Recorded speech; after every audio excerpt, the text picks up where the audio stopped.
मनुष्य जीवन ईश्वर द्वारा प्रदत्त एक महान उपहार है और इस उपहार को लेकर जीते हुए हमें सदैव इस उपहार को देने वाले का धन्यवाद करना चाहिए। मनुष्य जीवन परमात्मा की प्रसन्नता का एक प्रसाद है कि जब भगवान प्रसन्न होते हैं तब ये मनुष्य जीवन हमें प्रदान करते हैं। कबहों कर करुणा निर्देही देत ईश बिन हेत से नहीं, भगवान ने करुणा करके दया करके ये मनुष्य का जीवन हमें प्रदान किया है। अनेकों जन्मों से हमारी आत्मा निम्न योनियों में भटकती है, ऐसा शास्त्रों में वर्णन है। कई जन्म भय कीट पतंगा, कई जन्म गजमीन कुरंगा, कई जन्म पंखी सर्प होयो। कितने जन्मों में कीड़े मकोड़े पशु पक्षी पेड़ पौधे अनेक निम्न योनियों में यह आत्मा भटकती है और भटकते हुए जीव से परमात्मा से प्रार्थना करती है कि हे प्रभु हमें मुक्त कीजिए, इस कष्ट से निकालिए, हमें एक अवसर दीजिए कि हम आपकी भक्ति कर सकें। और परमात्मा कृपा करके जीव को मनुष्य का चोला प्रदान करता है। भई परापत मानुष देहुरिया, गुरुवाणी में लिखा है, भई परापत मानुष देहुरिया, गोविंद मिलन की यह तेरी बरिया। अवर काज तेरा किते न काम मिल, साधु संग भज केवल नाम। कि भगवान कृपा करके हमें मनुष्य का शरीर, ये मानव का चोला देता है, तो ये गोविंद से मिलने का समय है, परमात्मा से मिलने की ये बारी है, ईश्वर से मिलने का ये समय है। किंतु प्रभु भक्तों, इस मनुष्य जीवन को पा करके विडंबना क्या है? विडंबना यह है कि हम सब कुछ तो पाना चाहते हैं लेकिन ईश्वर को नहीं पाना चाहते। भगवान हमें चाहिए लेकिन बस इस बात के लिए चाहिए कि मेरे सांसारिक इच्छाएं पूर्ति होती रहे। भगवान की उतनी ही भक्ति करनी है, उतनी ही पूजा करनी है कि मेरी जरूरत की सारी चीजें मुझे मिलती रहें। मनुष्य अज्ञानता और मोह के कारण संसार के सुखों के अधीन हो जाता है और वह नहीं समझ पाता जो वह करने आया है। इसलिए हमें महापुरुष जगाने आते हैं, जाग ले हो रे मना, जाग ले हो रे कहाँ गाफिल सोया, जो तन उपजिया संग ही सो भी संग न होया। ऐ मेरे मन तू जाग जा, किस गफलत में सोया हुआ है, जो शरीर लेकर तू पैदा हुआ है वो शरीर भी तेरे साथ नहीं जाने वाला। इसलिए तू जाग, अपने जीवन को जान। इसलिए हमारे संत समझाते हैं, उठ जाग मुसाफिर। कृपया आप सब बातें ना करें। मेरे सम्मानित सभी गुरु भाई बहनों से आग्रह है, कृपया आप आवाज ना करें। मुझे आभास है कि जो बातें बताई जा रही हैं आपने कई बार सुना है, लेकिन इन चीजों को बार बार सुनने से हमारे आचरण में वो चीजें आती हैं। जानकारी और समझदारी, हो सकता है ये बातें आपकी जानकारी में हो जो इस मंच से बताई जा रही है, लेकिन हमारी समझ में तब आता है जब हम बार बार उन चीजों को अपने मस्तिष्क में लाते हैं, स्मरण में लाते हैं। इसलिए महापुरुष हमें बार बार एक ही बात को समझाते हैं, क्योंकि ये एक ही चीज समझ में आ गई तो बाकी कुछ समझने की आवश्यकता नहीं। एक ही बात तो नहीं समझ में आई कि क्या करने आए थे और कर क्या रहे हैं। भगवान की भक्ति करने आए थे, लेकिन आज उस भक्ति से ज्यादा जरूरी बहुत सारी चीजें हैं। एक महीना इस माघ मेले में आके हम भक्तिमय हो जाते हैं, लेकिन फिर संसार में जाते हैं तो फिर से संसार का ही रंग चढ़ जाता है। गुरु की सेवा साधना सत्संग के लिए हमें समय निकालना पड़ता है तो भी नहीं निकलता। इसलिए समय हमें अपने भगवान की भक्ति में लगाना है और ये तब लग पाएगा जब हमें हमारे चेतना में हमारे मन मस्तिष्क में गुरु के विचार होंगे, गुरु के सिद्धांत होंगे। इसलिए प्रभु प्रेमियों, जैसे प्राणों के लिए सांस जरूरी है, अगर सांस नहीं लेंगे तो आप जी नहीं पाएंगे। शरीर के लिए पानी जरूरी है, अगर पानी नहीं पिएंगे तो शरीर कमजोर हो जाएगा। शरीर के लिए भोजन जरूरी है, अगर भोजन नहीं करेंगे तो शरीर कई रोगों की गिरफ्त में आ जाएगा। लेकिन ये वायु, ये जल, ये भोजन से ऊपर भी एक चीज है, वो है गुरु की याद। अगर गुरु की याद नहीं है जीवन में तो इन तीनों चीजों के लेने का कोई अर्थ नहीं है। उस मनुष्य का जीवन बेकार है जिसके मन में गुरु की याद नहीं है, जो अपने आराध्य को, अपने गुरु को याद नहीं करता, अपने संसार के धंधे में इस कदर लीन है कि उसे गुरु की याद ही नहीं आती। महापुरुष कहते हैं किसी को भोजन भूख न लगे, प्यास न लगे तो समझो उसको बीमारी है। ये विषय विकारों की बीमारी हमारे मन को इस कदर हावी हो जाती है कि हमें गुरु घर की याद ही नहीं आती, जो कि हमें सब कुछ देने वाले हैं, जिनकी कृपा से हमारा जीवन चल रहा है, जिनकी कृपा से हमारी सांसें चल रही हैं। इसलिए प्रभु भक्तों, गुरु की याद ही है जो हमें इस आध्यात्मिक पथ पर चलने का संबल प्रदान करती है। कहते हैं एक बार स्वामी विवेकानंद जी, उनको किसी विश्वविद्यालय में प्रवचन देने जाना था, व्याख्यान देने जाना था। उनके साथ उनके दो बातूनी मित्र भी थे। वो दोनों मित्र इधर उधर की बातें करेंगे तो केंद्र बिंदु गुरुदेव का ध्यान छूट जाएगा, गुरुदेव का स्मरण छूट जाएगा। यही डर नरेंद्र को सताने लगा और उन्होंने अपने दोनों मित्रों से कहा, मित्रों आप इस रास्ते से चलो, मैं दूसरे रास्ते से आता हूं। मित्रों ने कहा कि नरेंद्र ऐसा क्यों, वो रास्ता तो लंबा है, जिस रास्ते से हम चल रहे हैं ये रास्ता सही है। तो नरेंद्र ने कहा, नहीं मित्रों, उस मार्ग पर मेरा कोई इंतजार कर रहा है। और कहते हैं उस रास्ते पर नरेंद्र चले जाते हैं और जैसे अकेले हुए, जैसे जैसे कदम आगे बढ़ रहा था, वैसे वैसे अंदर में गुरु का चिंतन तीव्र होता जा रहा था। गुरुदेव से भावों की भाषा में बातचीत का सिलसिला शुरू हो चुका था, क्योंकि एक भावों की दुनिया है जिसमें ही न्यारा है, वहां पर किसी की दखल अंदाजी नहीं है। और कहते हैं नरेंद्र अपने गुरु से ऐसे एकमिक हो गए कि चलते चलते उनके अंदर गुरु के लिए ऐसी तड़प उठी कि आगे एक सुनसान मोड़ पर उनके गुरुदेव ठाकुर रामकृष्ण परमहंस जी वहां पर उन्हें दर्शन देते हैं। जबकि उस समय तक ठाकुर रामकृष्ण परमहंस जी महासमाधि में जा चुके थे और देह त्याग चुके थे, लेकिन विवेकानंद के अंदर अपने गुरु के दर्शनों का ऐसा तीव्र भावानल जागृत हुआ, ऐसा भावावेग उठा कि गुरुदेव साक्षात वहां प्रकट होकर उन्हें दर्शन दिए, उनके जीवन को धन्य कर दिया। कहने का मतलब, अगर भाव है गुरु के लिए, प्रेम है, तो गुरुदेव प्रकृति के नियम भी बदलकर हमें दर्शन देने आ जाते हैं। आज श्री आशुतोष महाराज जी बेशक समाधि में हैं, लेकिन अपने करोड़ों शिष्य अनुयायियों के हर पल करीब हैं, जो उन्हें जहां जिस भाव से बुलाता है, श्री महाराज जी उसे वहीं पर दर्शन देकर उसका जीवन कृतार्थ करते हैं। इसलिए गुरु भक्तों, आवश्यक है जीवन में सच्चे भावों का होना। सच्चे जहां भाव हैं वहीं पर भक्ति है।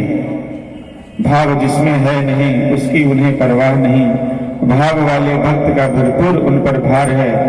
भाव के भूखे हैं भगवान, भाव ही एक सार है, भाव से उनको भजे तो भव से बेड़ा पार है।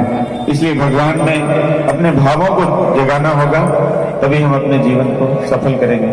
आइए एक भक्त के भाव क्या है हम श्रवण करते हैं।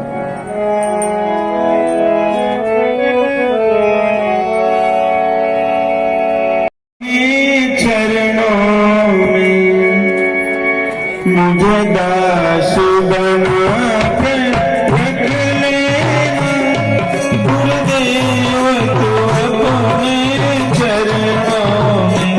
मुझे दास बना के रख लेना गुरुदेव तू अपने चरणों में।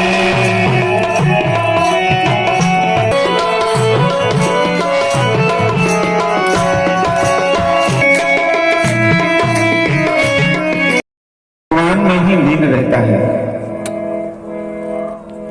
बड़ा सुंदर वर्णन है। राजा दशरथ के घर में चारों भाइयों का जन्म होता है। सबकी उम्र में कोई विशेष अंतर नहीं है, सब गुणों में समान है। सभी प्रेम, आनंद, शांति और वीरता के प्रतीक हैं। लेकिन श्री राम जी के गुण विशेष ही हैं। अपने महान विशेष गुण के कारण श्री राम जी सबको बहुत प्रिय हैं। ले आऊं दिखाने को। कहते हैं कि समय आया, एक ऐसा दुखद समय जिसको सबने जिया, कि भरत जी को यह समाचार मिलता है कि आप शीघ्र अयोध्यापुरी आ जाइए। भरत जी अयोध्या जैसे ही आते हैं, अयोध्या का दृश्य देखकर उनको बहुत दुख होता है और पूजन के लिए उनको लाया जाता है जहां पर उनके समस्त पूर्वजों की मूर्तियां लगी हुई हैं। राजा पृथु, राजा अंशुमान, राजा अज, और जैसे ही दशरथ जी की प्रतिमा को देखते हैं तो उस आचार्य से पूछते हैं ये क्या है। तो आचार्य ने कहा कि आपके पिताजी नहीं रहे। और जैसे भरत जी को यह दुखद संदेश प्राप्त हुआ तो अपने महल में जाते हैं। महल का वातावरण कैसा है? कोई किसी से बात नहीं करता, सबके चेहरे पर एक उदासी है, मायूसी है, और सीधा अपनी माता कैकेयी के पास जाते हैं और कैकेयी को सूतक वस्त्रों में देखते हैं। पूछते हैं कि माता क्या हुआ? तो माता ने बड़ी प्रसन्नता से कहा, कैकेयी ने, कि पुत्र भरत सब काम बिगड़ने वाला था, लेकिन सही समय पर मंथरा ने सब कुछ संभाल लिया और अब तुम 14 वर्ष के लिए राजा हो, सब कुछ ठीक हो गया है। बस एक काम बिगड़ गया, तुम्हारे पिता धर्मात्मा दशरथ जी, राजा दशरथ स्वर्गवासी हो गए, लेकिन पुत्र वो अपने अच्छे कर्मों के कारण उत्तम लोकों में निवास कर रहे हैं। इसलिए तुम्हारे लिए एक स्वर्णिम अवसर है, तुम ये राज सिंहासन हासिल करो। जैसे यह सुना तो भरत जी पूछना चाहते हैं कि भैया राम कहाँ हैं? और पिताजी को क्या समस्या थी, क्यों उनके अंत समय में उन्होंने क्या कहा? तो बोले कि राम को बुला रहे थे। तो भरत जी ने कहा कि राम जी को क्यों बुला रहे थे, क्या राम उनके पास नहीं थे? तो बोले नहीं, राम तो वनवास में हैं। जैसे वनवास का नाम सुना तो भरत जी को बहुत पीड़ा हुई, बहुत कष्ट हुआ। उन्होंने कहा कि ऐसा क्यों हो गया, राम जी को वनवास क्यों जाना पड़ा? तो कैकेयी ने कहा क्योंकि पुत्र मैंने अपने 2 वरदान मांग लिए। पहले वरदान में तुम्हारे लिए राज सिंहासन और दूसरे वरदान में राम के लिए 14 वर्ष का वनवास। और जैसे भरत जी ने यह सुना तो उनके अंदर, उनके हृदय में इतनी पीड़ा और इतना दुख है कि वो समाता नहीं है और बहुत ही क्रोध में आकर, दुख में आकर उन्होंने कैकेयी से क्या कहा कि हे महारानी कैकेयी, आज से मैं तुम्हारा त्याग करता हूं। आज से तुम हमारी मां नहीं, हम तुम्हारे पुत्र नहीं। मेरा कितना जीवन का सौभाग्य है कि मुझे धर्मात्मा राजा दशरथ जैसे पिता मिले, त्रिलोक विजयी श्री राम जैसे भाई मिले। लेकिन मेरा कितना दुर्भाग्य, मैंने तुम जैसी माता की कोख से जन्म लिया। आज से मैं तुम्हारा परित्याग करता हूं कैकेयी। और इतना कहकर वहां से चले जाते हैं और माता कौशल्या के कक्ष में जाते हैं। माता कौशल्या भूमि पर बैठी हुई हैं, उनके केस खुले हुए हैं, उनकी आंखों से निरंतर आंसू बह रहे हैं। और जैसे ही भरत को देखा तो ऐसा लगा कि जैसे मेरे राम आ गए वापस, और जाकर भरत को अपने हृदय से लगा लेती हैं। और भरत जी बहुत रोते हैं और कहते हैं माता ये सब क्या हो गया।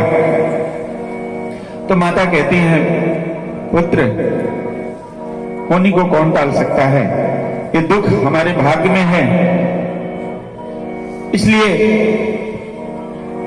और गोस्वामी तुलसीदास जी क्या लिख रहे हैं, भरत जी अपनी माता कौशल्या से क्या कहते हैं, आइए हम भी सुनते हैं।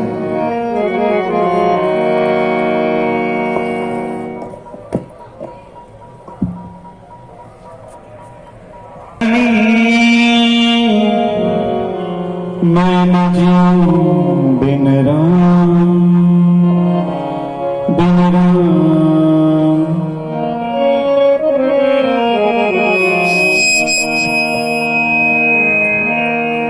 जननी जननी मैं न जीऊं बिन राम, बिन राम। मैं न जीऊं बिन राम। जननी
माता कौशल्या से कहते हैं, मां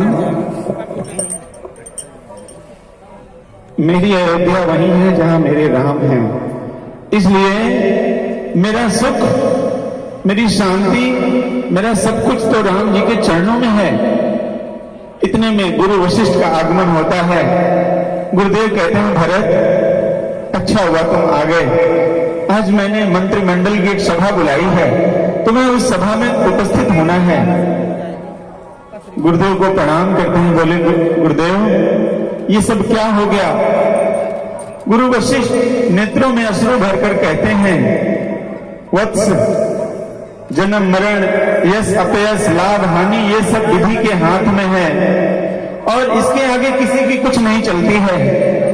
इसलिए तुम शोक को त्यागो, तुम्हारे कंधों पर बहुत बड़ी जिम्मेवारी है। क्योंकि राम और लक्ष्मण तो वन में चले गए, अब तुम दोनों भाइयों को मिलकर इस प्रजा का संचालन करना है, इस राज्य को चलाना है। सभा बुलाई गई और सभा में बस करो। भरत जी को यही बताया गया कि अंत समय में तुम्हारे स्वर्गवासी पिता ने यही कहा कि तुम्हें राज्य संभालना है और राम 14 वर्ष वन में रहेंगे। भरत ने कहा कि गुरुदेव, मेरे मन में एक भाव है, मैं चाहता हूं, मेरी ये इच्छा है कि एक बार मैं श्री राम जी के दर्शन कर लूं। बिना सीताराम जी का दर्शन किए मेरे जी की जलन नहीं जाएगी।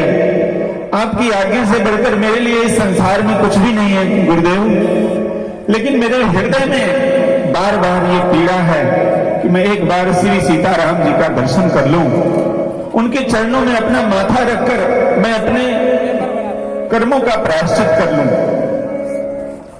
कर्मों का प्रायश्चित, विचार करिएगा, भरत जी ने कौन सा पाप किया था जिस कर्म का प्रायश्चित कर रहे हैं? भरत जी ने 14 साल उस कर्म का प्रायश्चित किया जो गलती उन्होंने की ही नहीं थी, उनकी मां ने की थी।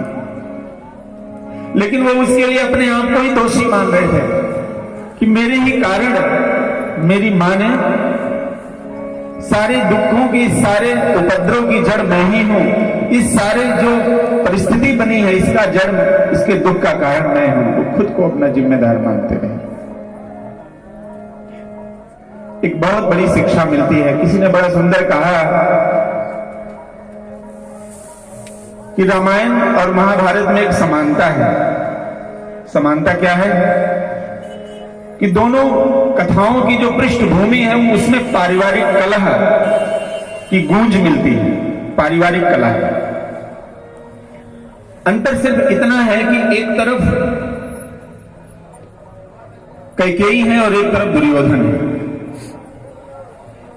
दुर्योधन को भी धन लिप्सा है, शक्ति वर्चस्व की भावना उसके अंदर तीव्र है कि मुझे सब कुछ चाहिए, और इधर कैकेयी भी है, इनको भी मन में यही है कि मुझे सब कुछ चाहिए। लेकिन महाभारत और रामायण में एक जो चीज भिन्न हो जा रही है, यहां पर भरत जी का जो चरित्र आ जाता है, इसी भरत जी के चरित्र के कारण रामायण रामायण है, महाभारत नहीं बन पाई। क्योंकि यहां पर भरत जी हैं जिनको कुछ नहीं चाहिए, सिर्फ राम जी के चरणों की सेवा चाहिए, केवल राम जी की भक्ति चाहिए, राम जी की आज्ञा पालन करना है उन्हें। यही एक विचार, यही भरत की भावना रामायण को रामायण बनाती है सज्जनों। रामायण को महाभारत नहीं बनने देती, नहीं तो ये भी दोनों भाइयों में कलह का एक कहानी हो जाता कि राम लक्ष्मण एक तरफ, भरत शत्रुघ्न एक तरफ, दोनों में राजपाट के लिए कलह चलती रहती, पर इस कथा का कोई और ही रूप होता। लेकिन भरत जी के अनन्य प्रेम ने इसके कथानक को बदल दिया। कहते हैं कि भरत जी कहते हैं कि मेरी ये इच्छा है कि मैं एक बार भैया श्री राम जी के पास जाऊं, उन्हें वापस लाने के लिए उनसे आग्रह करूं। गुरु वशिष्ठ ने कहा कि भरत, तुम प्रेम, समर्पण, भक्ति और भावना के उस उच्च शिखर पर विद्यमान हो। तुम जो सोचोगे, जो कहोगे, वही धर्म हो जाएगा। जो तुम्हारी इच्छा है तुम वो कर सकते हो। और भरत जी